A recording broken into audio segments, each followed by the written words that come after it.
Bien.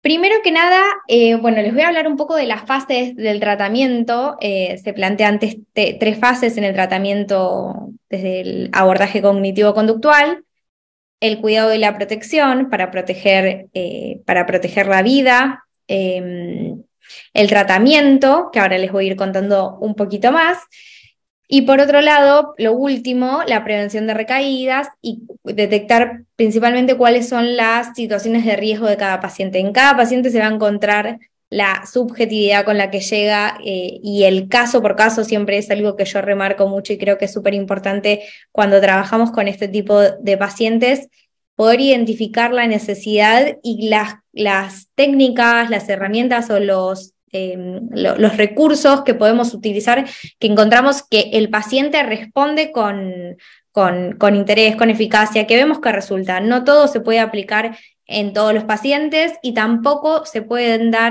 no puedo utilizar una técnica en una fase en la que quizás todavía el paciente no tiene toma de conciencia de su estado, de su riesgo y demás.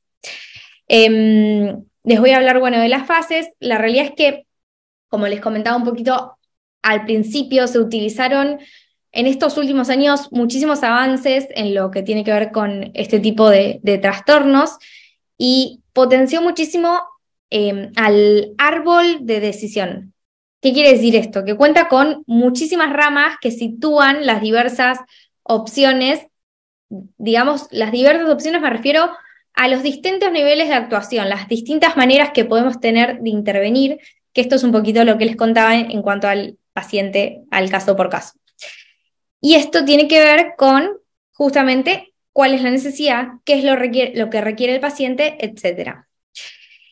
En cuanto a lo que son, digamos, niveles de actuación, los que se determinan dependiendo del tipo de la terapia a seguir. Van a ver que yo les voy a ir hablando de las distintas etapas que digamos que se van a ir atravesando en el proceso. A veces tenemos que volver para atrás, a veces podemos avanzar. Bueno, eso va a ir dependiendo de los avances. La realidad es que en todos los árboles de decisión, así se le llama desde esta orientación, el tratamiento de estos pacientes donde se encontró la mayor eficacia tiene que ver con la terapia cognitivo-conductual en pacientes con trastornos de la conducta alimentaria. Pero lo más importante de todo que tenemos que tener en cuenta en estos pacientes tiene que ver con el trabajo multidisciplinario, desde el área médica, desde el área psicológica, en ciertos casos que sea necesario, desde el área farmacológica, etcétera, desde el área nutricional también. Por eso tenemos que trabajar en lo que es la educación nutricional, como el entrenamiento en demora para el control de atracón, el incremento de la autoconciencia. Los pacientes tienen que tener mucha conciencia sobre su, el grado de, de preocupación en cuanto al estado en el que llega el paciente a consulta. Por otro lado, lo que tiene que ver, que les voy a ir contando igualmente más adelante, lo que tiene que ver con el hacer que la familia, el entorno, las personas que lo rodean, tomen un rol activo frente a la situación, porque se utiliza mucho lo que es la terapia familiar, sí, desde el enfoque sistémico, porque permite mucho poder evaluar y de alguna manera intervenir como profesional en esas áreas para poder dar visibilidad a la importancia de cada uno de los personajes del grupo familiar y que todos tomen conciencia del riesgo con el que el paciente llega a nuestra consulta. Después se pueden utilizar en psicología conocemos como de las orientaciones más principales la psicoanalítica y la cognitivo-conductual. Entre ellas hay muchas más, y siempre de las líneas, que también podemos incluir las dinámicas.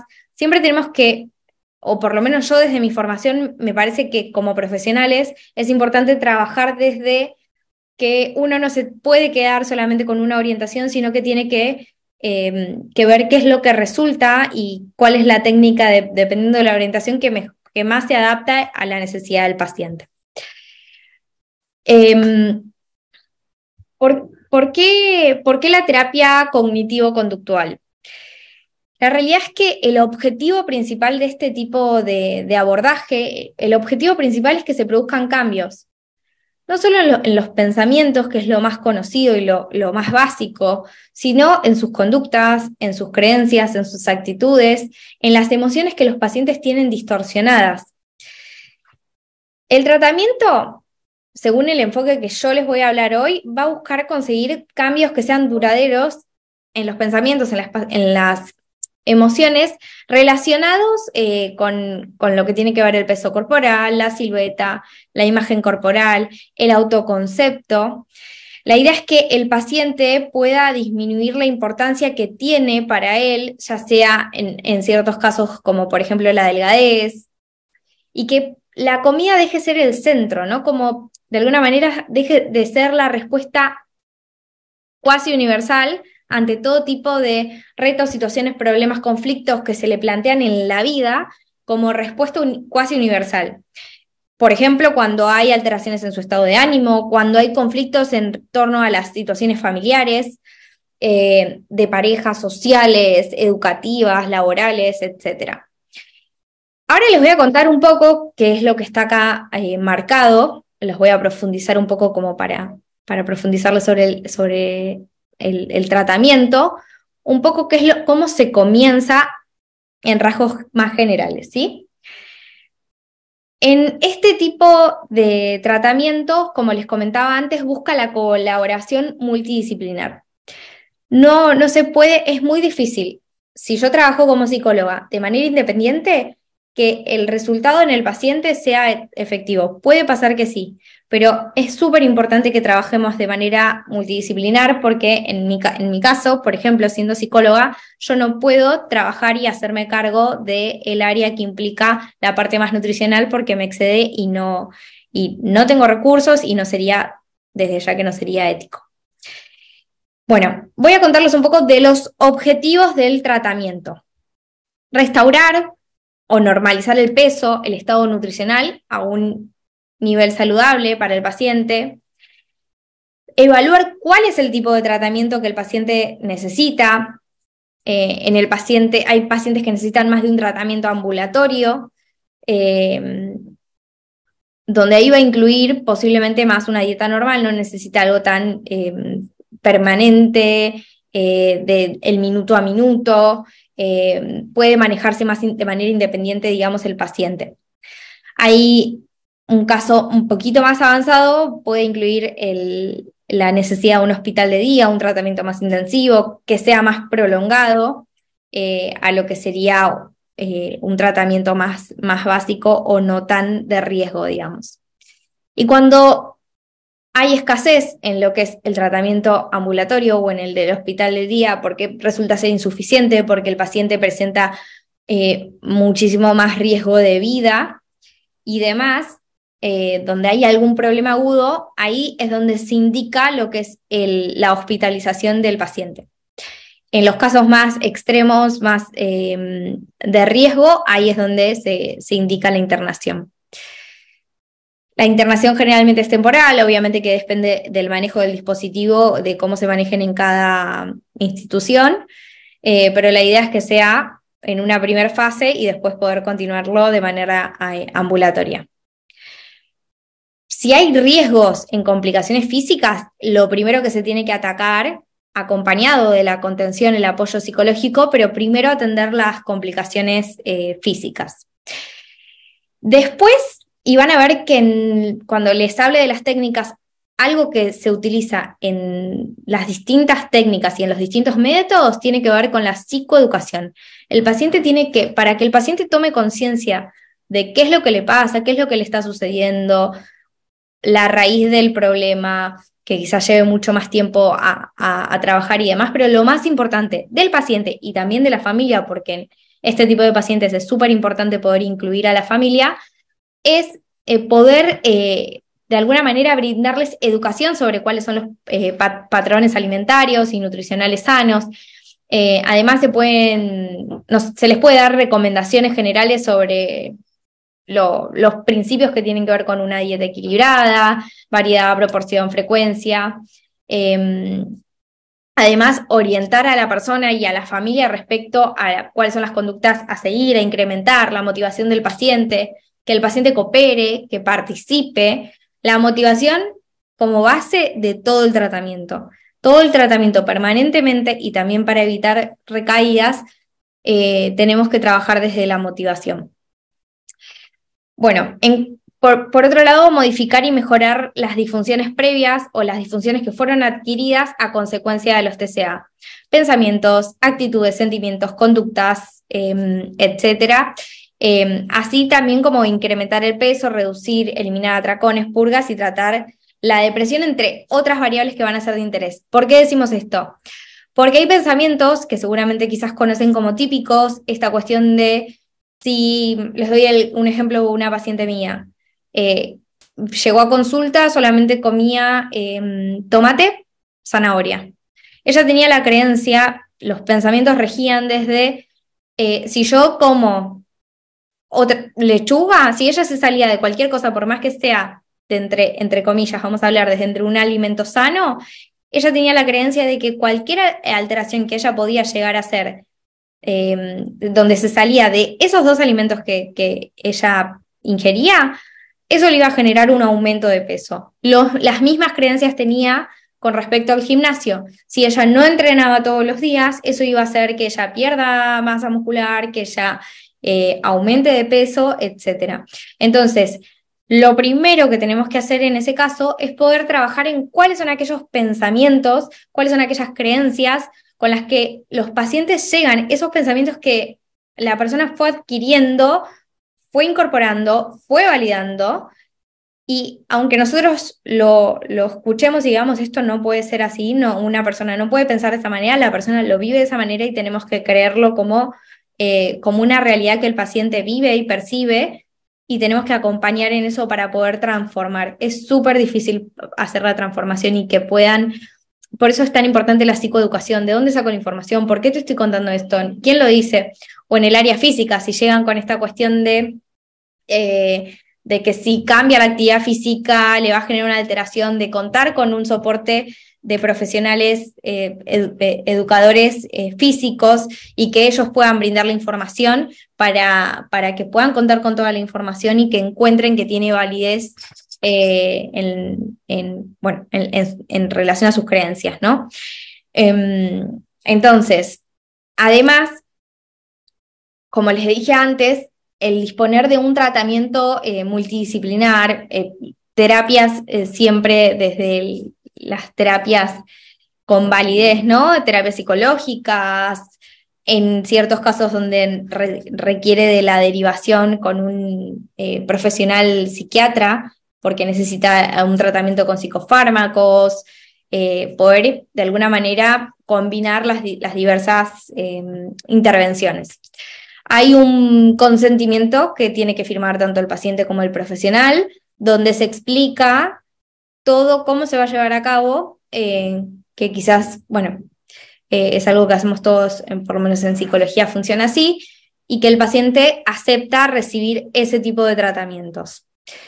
Siempre que llegan con un trastorno de la conducta alimentaria, vienen acompañados con sus comorbilidades, con otros tipos de trastornos, como pueden ser alteraciones en el estado de ánimo, como puede ser la baja autoestima, como pueden ser conductas disfuncionales o físicas, mentales o físicas que llevan al paciente y que acompañan todo este trastorno y todo este malestar en el paciente.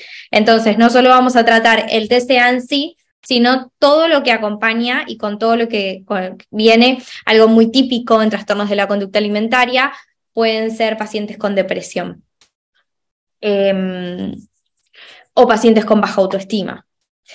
Bueno, también, como les decía antes, esta cuestión de poder conseguir el apoyo familiar o social de la pareja, quien acompaña a esa persona, darle herramientas, darle recursos. Seguramente si alguna vez atendieron a una persona, escucharon esto de no sé cómo acompañar a mi familiar que está atravesando esto, no sé cómo hacer, no sé qué decirle, o que la persona afectada se sienta totalmente incomprendida de lo que está pasando.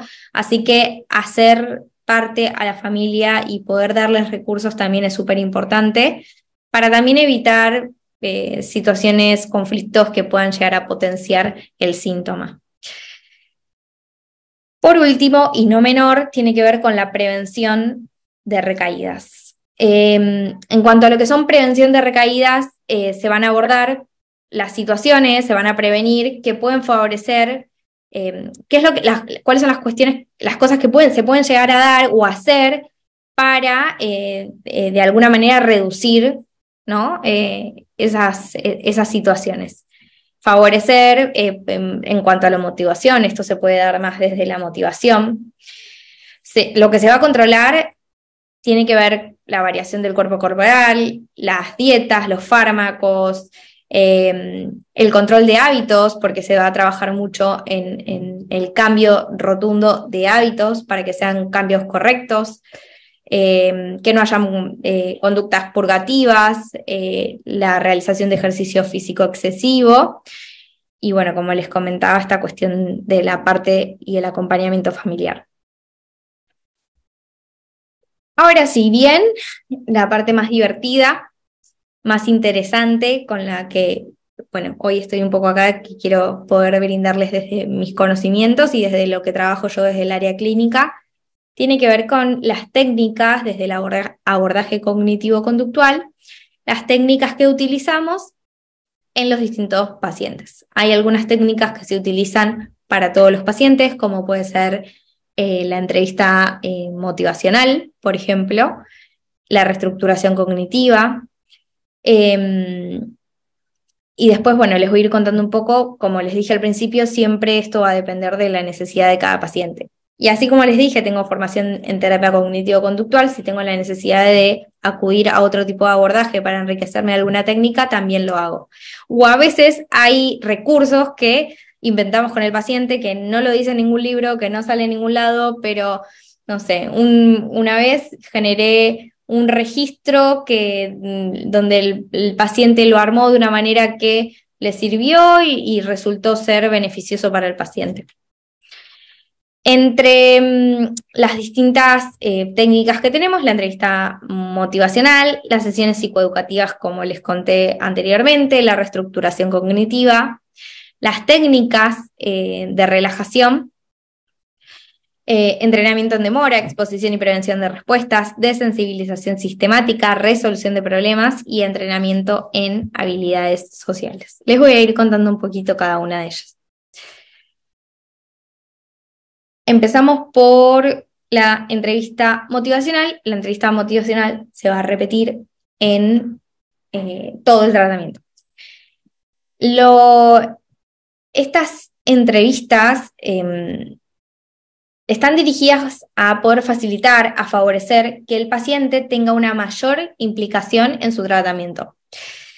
¿Y cómo se hace esto? Aumentando la conciencia sobre su problemática, sobre su trastorno, y poder facilitar que el paciente tenga un rol activo en el tratamiento, en la interacción terapéutica.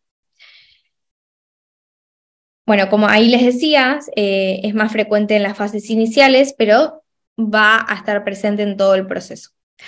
Entre las técnicas que más se utilizan de la entrevista motivacional está el diálogo socrático, que el diálogo socrático tiene que ver, bueno, yo lo que voy a hacer es poner en boca del paciente lo que yo quiero escuchar como profesional.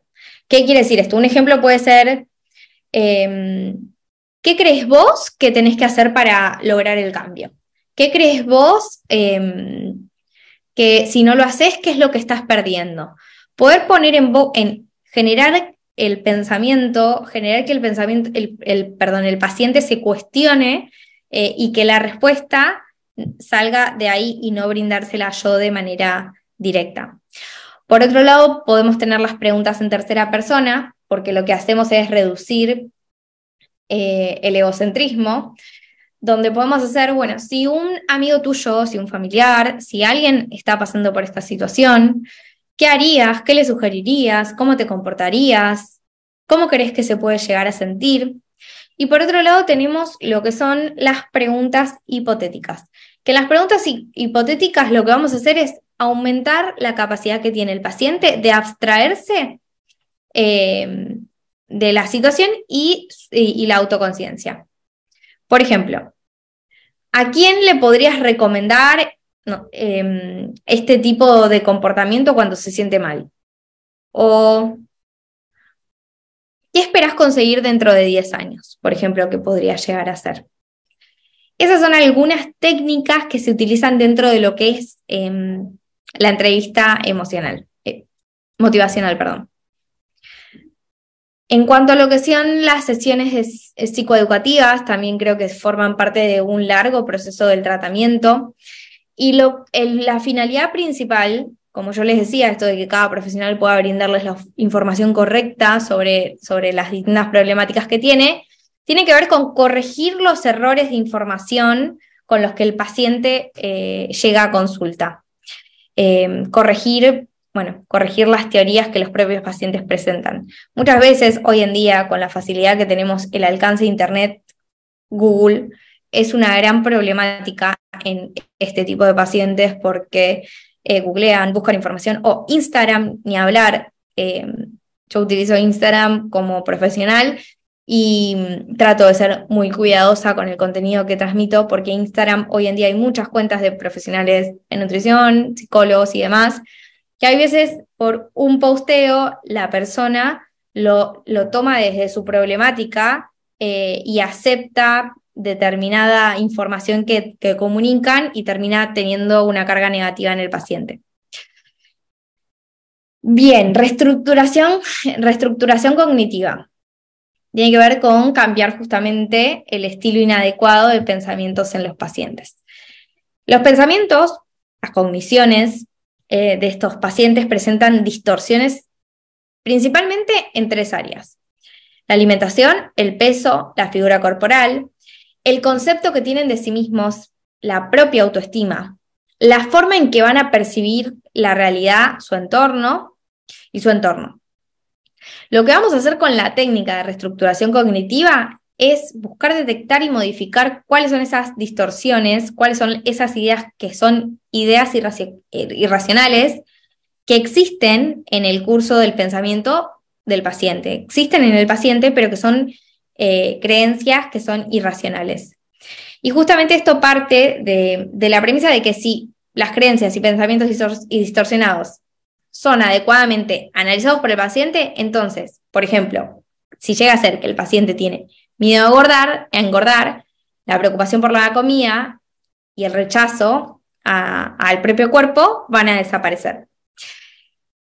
La aplicación de alguna manera va a depender del nivel de motivación del paciente y de su capacidad de introspección. Esto tiene que ver con lo que les decía, que a veces uno se planifica. Van a ver que yo les voy a hablar ahora de las distintas etapas del tratamiento y que quizás uno quiere avanzar, pero el estado en el que el paciente está, lamentablemente no podemos y no se van a generar los cambios que esperamos si presionamos a que el paciente avance cuando todavía no estamos ni siquiera en la autoconciencia de la problemática.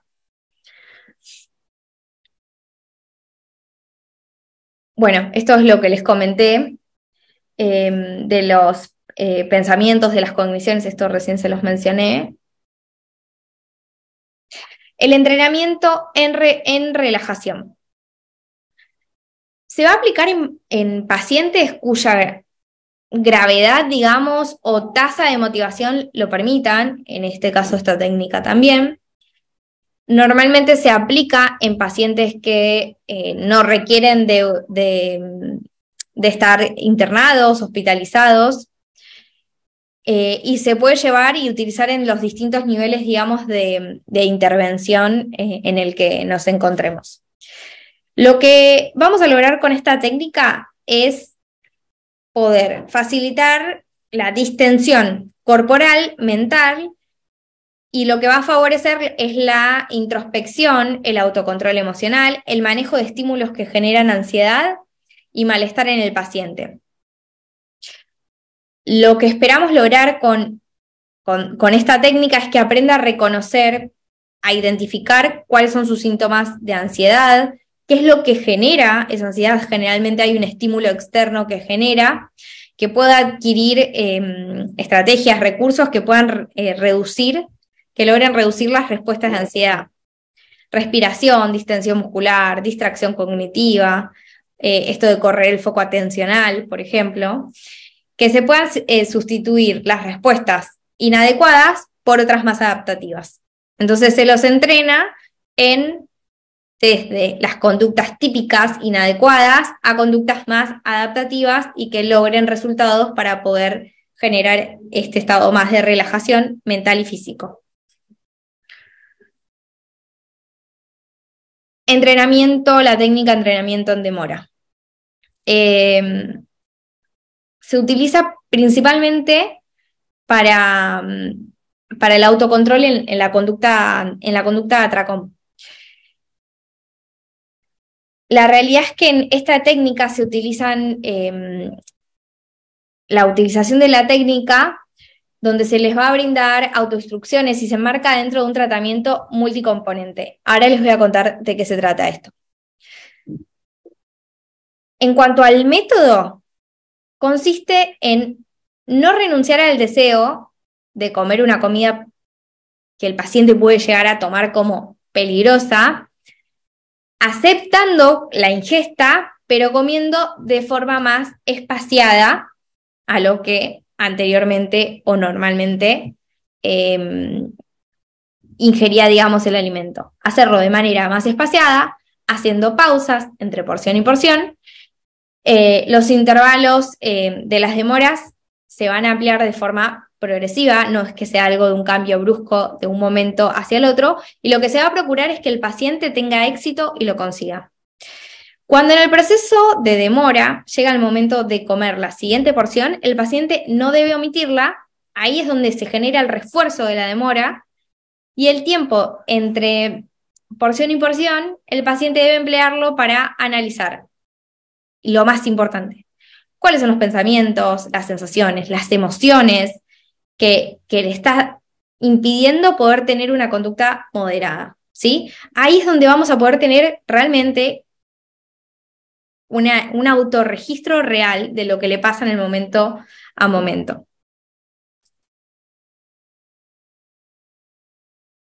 Bien, exposición y prevención de respuestas.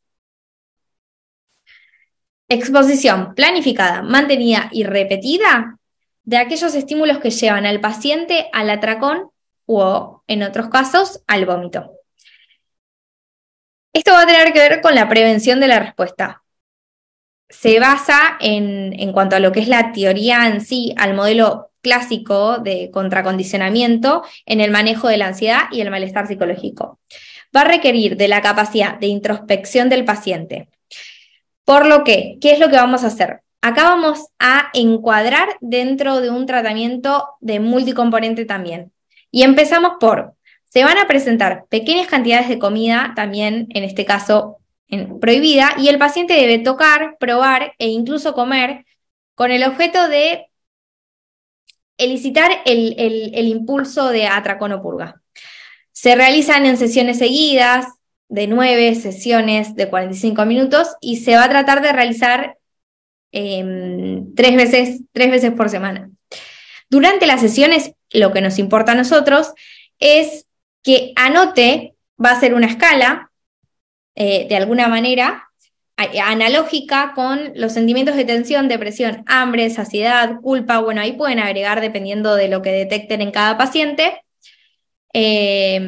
Y va a ir haciendo un registro cada 10 minutos.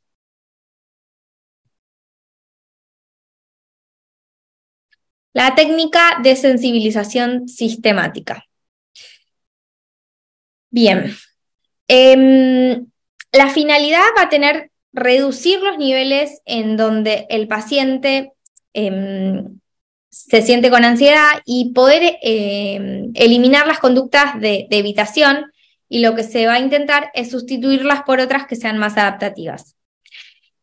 Especialmente esta técnica se está enfocada en el tratamiento de fobias. En el caso de los TCA se focalizan en los aspectos relacionados con la dieta, como por ejemplo puede ser el miedo y evitación fóbica que tienen en determinados alimentos, o esa ansiedad, si no le queremos decir respuestas fóbicas, sino ansiedad frente a determinados alimentos por el miedo que les genera ingerirlos y lo que pueda llegar a causar. En cuanto a la imagen corporal, pacientes que llegan con miedo a los espejos, a pesarse, a cualquier tipo de cosa que lo pueda llegar a exponer a un riesgo en torno a su estado corporal o en cuanto a los pensamientos que tenga sobre ello. Por otro lado, que también es típico, estos pacientes suelen meterse bastante para adentro y aislarse de su entorno social. Entonces acá también otro de los miedos que puede llegar a presentar tiene que ver justamente con las situaciones sociales. Miedo a estar en lugares, a comer en compañía, a que lo miren mientras come. Entonces en esta técnica en los métodos que se van a utilizar tiene que ver con la relajación, construir una jerarquía que pueda ir jerárquicamente detallando cuáles son los miedos según el grado de intensidad.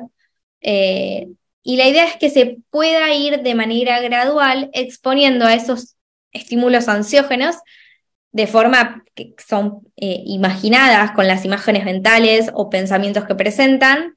Se puede hacer de manera virtual o lo podemos hacer en vivo mientras el paciente practica la relajación. Ahí se puede acompañar al paciente desde ahí.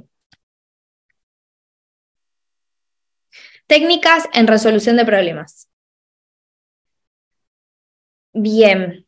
La técnica en resolución de problemas se caracterizan por las dificultades de análisis de la información, planificar metas a largo plazo, se va a trabajar en la aceptación, en la decisión, en la creación de alternativas de posibles soluciones, se va a tratar de definir el problema, cuáles son las metas, los objetivos que se van a alcanzar. Se va a entrenar en la búsqueda de alternativas, de toma de decisiones adecuadas, que lo que van a permitir es que el paciente pueda lograr resolver el problema, no me quedo en la problemática, sino paso a la acción. Esa sería la finalidad de la técnica. Habilidades sociales tiene que ver con lo mismo, tiene que ver con este aislamiento que el paciente presenta por no exponerse por ejemplo, situaciones ansiógenas en torno a lo social. Puede aparecer la ansiedad social, puede aparecer la falta de asertividad. Generalmente son factores de gran peso en el origen y en el mantenimiento de este tipo de trastornos. O la falta de, se me fue la palabra, la alexitimia. El entrenamiento en habilidades sociales, el objetivo va a tener potenciar al paciente en la adquisición de habilidades sociales. Metas sociales, conductas verbales y sociales, verbales, que sean funcionales, que le permitan adecuadamente la interacción justamente con su entorno. Se puede empezar desde lo más básico y primario que tiene que ver con el área social, familiar, que en algunos casos, no en todos, pueden llegar a ser como la zona más segura del paciente. Las causas que pueden llegar a traer esto tienen que ver con los trastornos de la personalidad, discriminación, baja autoestima y demás. Se va a tratar de entrenar a que el paciente pueda expresar, aceptar lo que le pasa, poder expresarlo, compartirlo, que el paciente pueda aprender a decir no, poder hacer peticiones, exigencias, deseos, límites, expresar sentimientos positivos, negativos, que pueda iniciar, finalizar o continuar diálogos si lo desea, que sea más consciente de eso. Autoafirmaciones, aceptación del rol que tiene el otro que es distinto, que piensa distinto y que quizás no puede de alguna manera reconocer lo que le pasa con su totalidad, poder comunicarlo, hacerlo parte. Bien. Como les dije al principio, se requiere el componente multifactorial. Existen dentro de lo que son este tipo de tratamientos el trabajo multidisciplinar en lo que es la intervención psicológica. Los resultados que se van a obtener en diversos estudios científicos se encontró que la terapia que les comenté hoy tiene unos logros que ninguna otras técnicas, pero puede llegar a suceder que un coaching terapéutico pueda llegar a servir, la terapia familiar sistémica, terapia de grupo o terapia psicodinámica, psicodrama, arte terapia, etc. Siempre que haya algún tipo de otro enfoque o algún tipo de otra intervención que podamos llegar a incorporar porque va a venir a beneficiar el tratamiento, se puede contar con cualquier otro tipo desde una base científica, eso desde ya. Bien, bien. Voy a avanzar con esto por una cuestión de que repito un poquito lo que venimos hablando y no sé si voy a llegar a plantear toda la temática que tenía para hoy, pero tiene que ver justamente con lo mismo que les venía comentando, con el trabajo multidisciplinar, con el trabajo de hacer a la familia parte, de poder contar con distintos recursos y demás. Yo ahora lo que les voy a hablar es las distintas etapas del tratamiento, las distintas etapas del tratamiento desde la terapia cognitivo-conductual. Voy a empezar por la primera etapa, les voy a ir explicando lo que sí, esto sería como una estructura de base que se puede ir moldeando dependiendo de la necesidad del paciente. Esto es como si les dijera algo medio estandarizado y en los pacientes con este tipo de trastornos es imposible poder hacerlo así, pero es más que nada como para que tengan la idea de cómo sería un procedimiento con este tipo de pacientes desde el área de la psiconutrición. En la primera etapa vamos a componer esta etapa por 7 sesiones de 50 minutos, una primera sesión a modo de entrevista, de conocimiento básico del paciente y demás, la entrevista inicial, y se va a desarrollar a lo largo de 4 semanas con una frecuencia de 2 sesiones por semana. Es lo ideal, porque llegan pacientes que te dicen yo no lo puedo hacer de esa manera. Idealmente lo que se requiere o lo que yo indico como profesional para iniciar para este tipo de pacientes, porque requieren de un seguimiento un poquito más cercano de sesiones, es de esta manera. Empezamos con una primera sesión inicial. Es la sesión más larga, porque en esa sesión vamos a necesitar recabar muchos datos y generalmente, en mi caso, yo las sesiones las hago de 90 minutos. Se va a necesitar cubrir 7 componentes que ahora les voy a contar. Se va a motivar al paciente en el tratamiento, se va a evaluar cuál es la naturaleza, la severidad de la psicopatología. Vamos a, en conjunto con el paciente, formular los mecanismos de mantenimiento del problema alimentario, describir cómo va a ser el tratamiento, el paciente tiene que tener toda la información, cómo se va a llevar un registro, una monitorización de la ingesta con autorregistros. Se van a aclarar cuáles son las tareas que se van a indicar, siempre el paciente se va con tareas para la próxima sesión. Y por último, se va a hacer un breve resumen de qué se trató la sesión que tuvimos en conjunto con el paciente. En la primera sesión real inicial del tratamiento, ahí vamos a tener en realidad como prioridad conseguir que el paciente se comprometa con la terapia. Es súper importante conseguir que el paciente se comprometa con la terapia. Si el paciente viene obligado, mandado y demás, es muy difícil poder conseguir. Está bien que lleguen de esa manera, pero tenemos que tratar de implicarlos para poder lograr nuestros objetivos. Lo que necesitamos conseguir es que el paciente pueda en esa sesión empezar a instalar el hábito de llevar registro, puede ser, en el caso de que sea un paciente de riesgo a nivel físico, el peso, por ejemplo.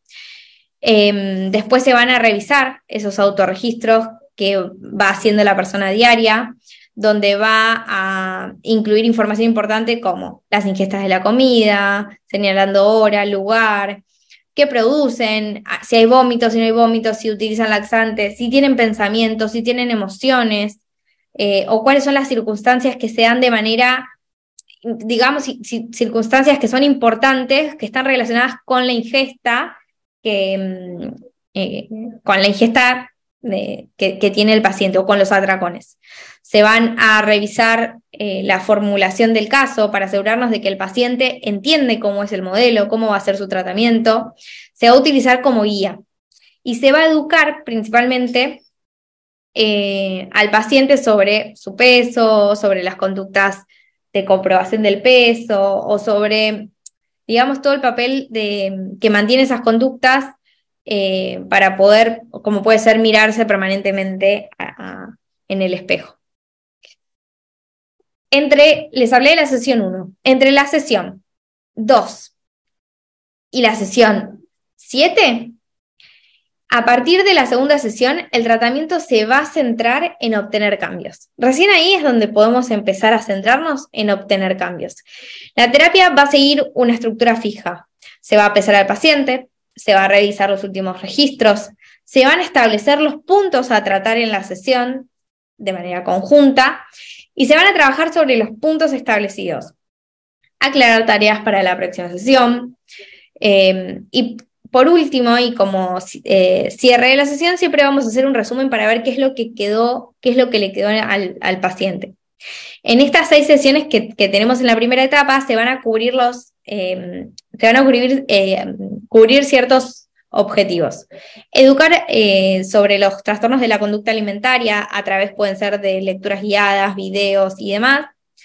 Se va a establecer un patrón regular de ingesta, planificar, por ejemplo, acompañado del trabajo nutricional desde ya, las 5 comidas diarias, dado para que de este modo los pacientes que pueden, no sé, por ejemplo, tener atracón, se beneficien porque estos se van a desplazar, o los que tienen hábitos de alimentación caótico, que adquieran una estructura y un control sobre sus comidas. También se van a tratar en este punto las conductas de purga, el ejercicio físico excesivo, la sensación de estar lleno, hinchado tras las comidas. Se van a llevar registros de todo eso, de las conductas que no son adaptativas. Se van a hacer partícipes, como les dije, el entorno social, familiar, pareja, si existiera, amigos, todas las personas que puedan llegar a contribuir al cambio deseado dentro, de la necesidad. Y también detectar, que no es menor, detectar a aquellas personas de su entorno que, por lo contrario, terminan generando un obstáculo en la mejora del paciente. Ahora sí, terminado la sesión 7, vamos a recién ahí poder pasar a la etapa 2. En la etapa 2 vamos a hablar de lo que sería la etapa, es la etapa en donde se da la transición, se compone de 1 o 2 sesiones por semana y se van a revisar todos los progresos, todos los resultados que se fueron obteniendo hasta el día que se llega a esa etapa y se van a tomar decisiones que van a impactar en la próxima etapa. Entre la sesión 8 y 9 se van a establecer 5 objetivos, ¿sí? Se van a revisar los progresos alcanzados, es súper importante de alguna manera iluminar todo lo que el paciente fue logrando hasta el momento, la magnitud del cambio, lo importante que fue lo que el paciente logró dentro de las primeras semanas, porque va a ser un fuerte predictor de los resultados del tratamiento. Por tanto, conviene volver a evaluar a la paciente y comparar los registros en las últimas sesiones con los obtenidos en las primeras entrevistas. Cuando las personas llegan a esta etapa, generalmente tuvieron que ya por eso digo, quizás tengan que extenderse un poco más, pero tuvieron que haber ya mejorado al menos un poco su patrón de alimentación y que tuvieron que haber reducido, si tienen atracones, los atracones o las conductas compensatorias.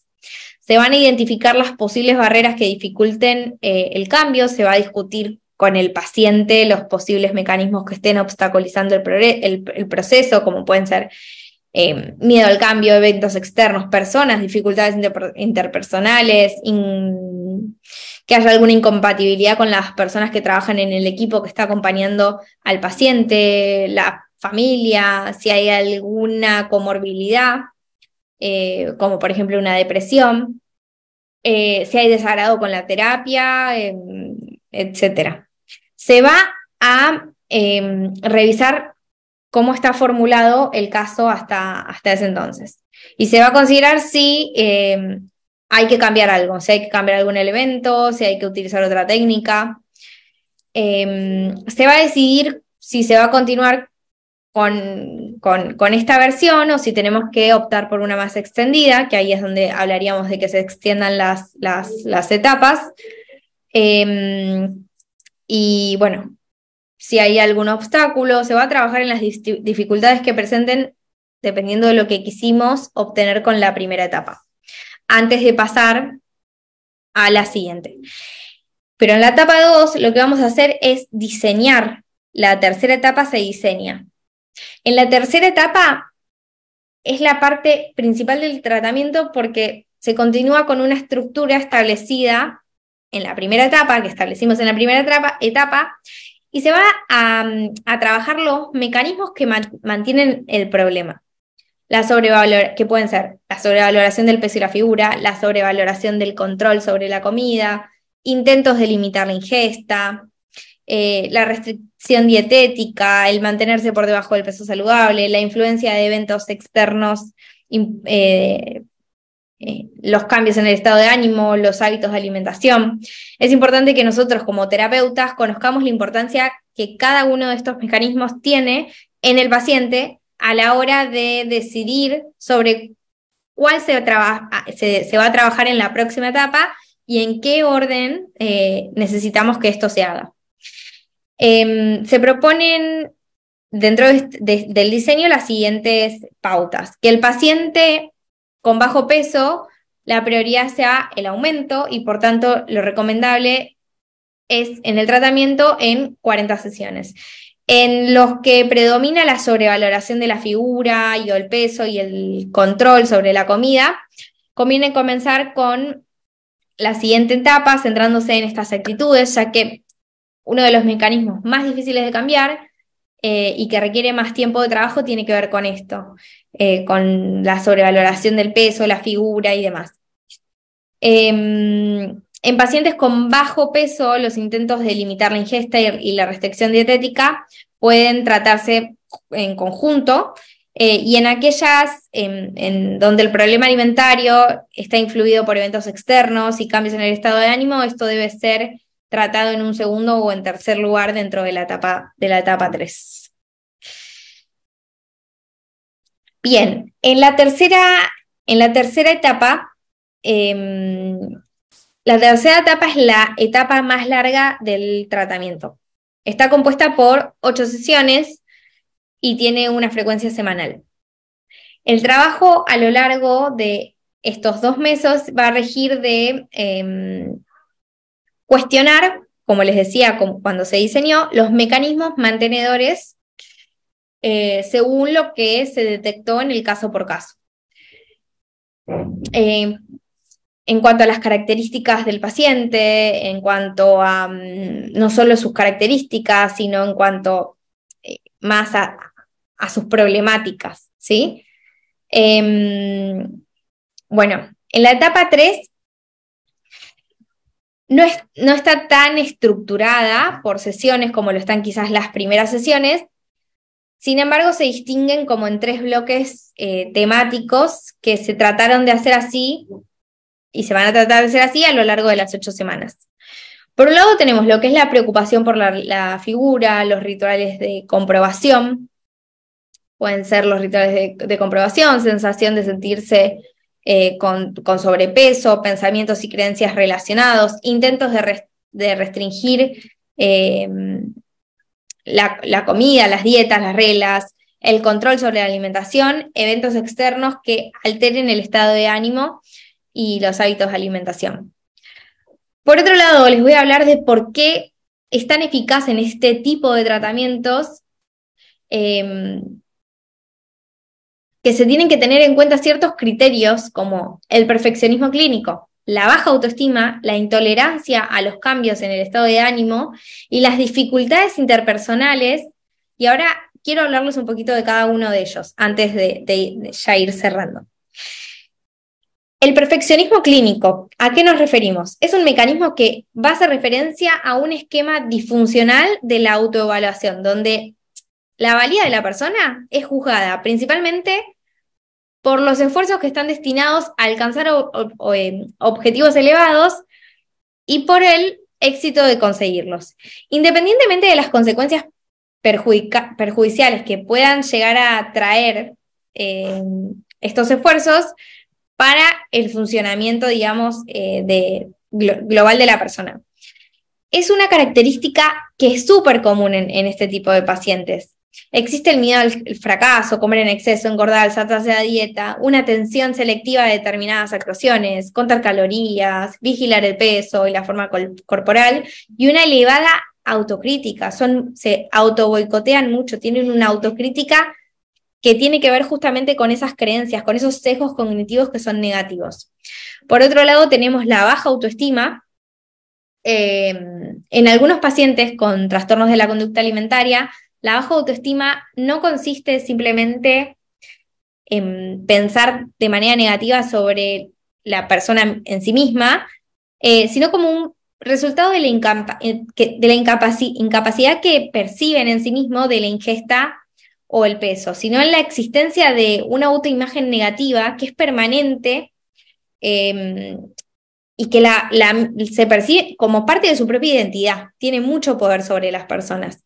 Esta baja autoestima dificulta muchísimo el cambio y principalmente a través de dos mecanismos. Por un lado, crea la sensación de desesperanza sobre su propia capacidad de cambio, perdiendo totalmente la confianza del tratamiento, y por otro lado la lleva a perseguir con determinación los logros en las áreas altamente valoradas, control sobre la ingesta, peso, figura corporal, que son difíciles de alcanzar porque no son realistas ni están bajo su control. Llegar a pesar una determinada cifra, utilizar una talla concreta de ropa o seguir dietas estrictas. Cuando no logran alcanzar estas metas, la sensación es, listo, fracasé. La sensación es de fracaso. Son pacientes que tienen una autoimagen negativa crónica y suelen responder bastante mal al tratamiento. Después, otro de los mecanismos es la intolerancia a los cambios en el estado de ánimo. Algunos pacientes con estos trastornos tienen problemas para afrontar las variaciones, ¿no? De forma adecuada esos estados emocionales, tanto negativos como la ira, la ansiedad, la depresión, como positivos que pueden, no sé, la alegría, la euforia. Cuando experimentan cambios en el estado de ánimo, estos pacientes son incapaces de reconocerlos, aceptarlos e intentar modular su estado anímico con conductas que en ocasiones son muy desadaptativas, autolesiones, que pueden traer como resultado autolesiones, consumo de sustancias psicoactivas, y también recurren a otros comportamientos como atracones, vómitos, ejercicio físico intenso. No están entrenados en la gestión emocional, y que eso es una charla aparte muy larga también, pero que no están entrenados en eso. Y después tienen como otro mantenedor dificultades interpersonales, porque pueden presentar importantes problemas para relacionarse con otras personas. Bueno, como cierre, súper importante conocer la necesidad de cada paciente, escuchar, trabajar en el caso por caso, no querer acelerarnos y actuar y de alguna manera terminar generando el efecto contrario en lo que queremos lograr en nuestros pacientes. Bueno, muchas gracias y bueno, doy por finalizada mi ponencia. Muchísimas gracias por su presentación, psicóloga. Vamos a pasar rápidamente a nuestra ronda de preguntas y respuestas. Pregunta Milicet del Ángel. ¿En qué manera afectan las recaídas frecuentes y en un plazo de tiempo corto de un paciente en su proceso de recuperación? ¿Puede existir un retroceso o qué tan normal son dichos procesos? Son muy comunes las recaídas en estos tipos de pacientes. Es muy común y no nos tiene que a nosotros como profesionales también generar como esa desesperanza, sino que tenemos que entender, tenemos que tratar de revisar, ver quizás qué es lo que generó esa recaída, para poder también brindarle recursos, herramientas. Es súper frecuente que esto suceda. Tenemos que quizás dar unos pasos más para atrás para modificar lo que haya que modificar y volver a poder ir avanzando de a poco con recursos, con técnicas, con herramientas, con la motivación al paciente, volver a la psicoeducación, y no verlo como la recaída, sino tratar de hablarlo con otro tipo de afirmaciones que ayuden a que el paciente no lo vea como desesperanzador. Muchísimas gracias por su respuesta. Pregunta Rogelio Yusef. Tengo el caso de un adolescente de 17 años que demuestra un padecimiento de un trastorno del estado de ánimo con predominancia depresiva. Últimamente ha desarrollado anedonia y anorexia. Se está llevando un tratamiento con sesiones de psicoeducación y manejo de la depresión desde la terapia racional emotiva conductual. Sin embargo, mostró una mejora temporal y tuvo una recaída actualmente. ¿Alguna recomendación de intervención? Interconsulta con psiquiatría.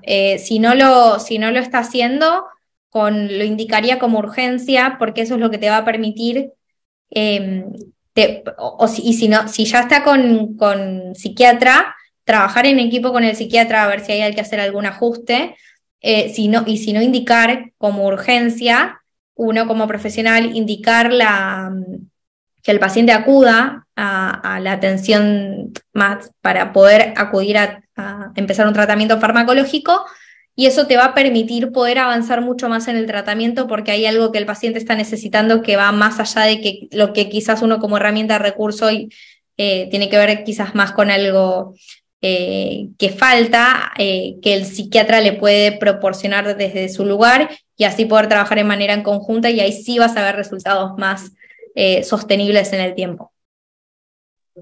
Muchísimas gracias por su respuesta. Ed pregunta, ¿qué efectos tienen los hidratos de carbono en pacientes con baja estima o con trastornos de alimentación? Y lo ven como algo, de alguna manera, o por lo menos lo que escucho en consulta, algo medio fóbico, ansiógeno, ¿no? Genera como cierto miedo, cierta ansiedad, eh, el consumo en exceso y demás, ¿no?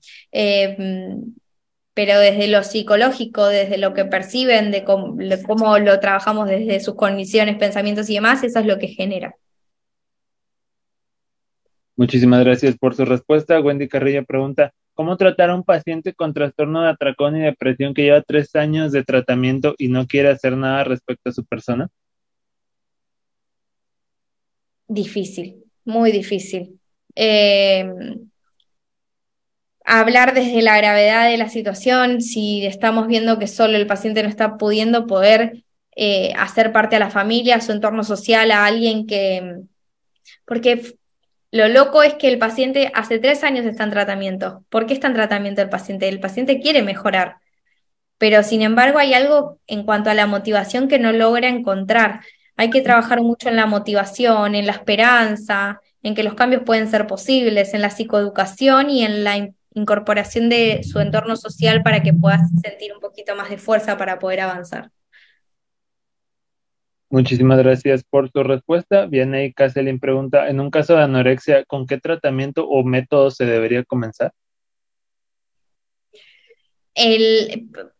Como en todos los tratamientos, tiene que ver con la entrevista motivacional, con la psicoeducación como base. La psicoeducación, el paciente tiene que saber lo grave que es su condición, su problemática,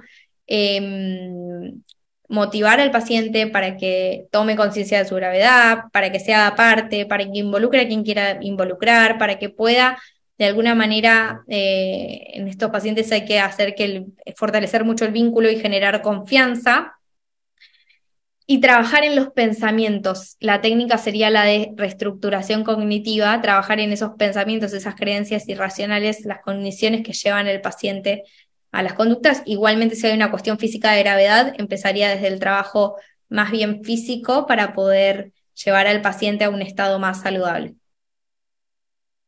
Muchísimas gracias por su respuesta. Matilde pregunta, tengo un paciente en tratamiento psiquiátrico y psicológico. Su diagnóstico es de trastorno generalizado de ansiedad y depresión.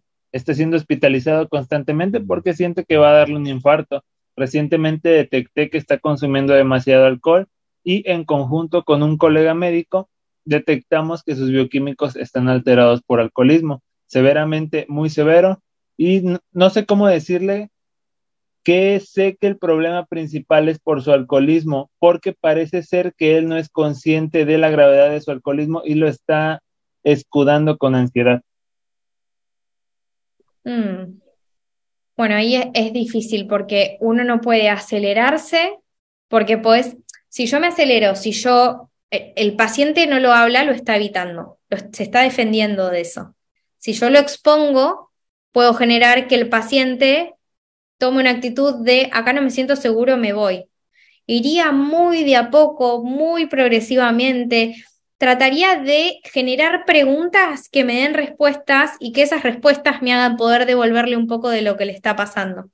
Pero con muchísimo cuidado.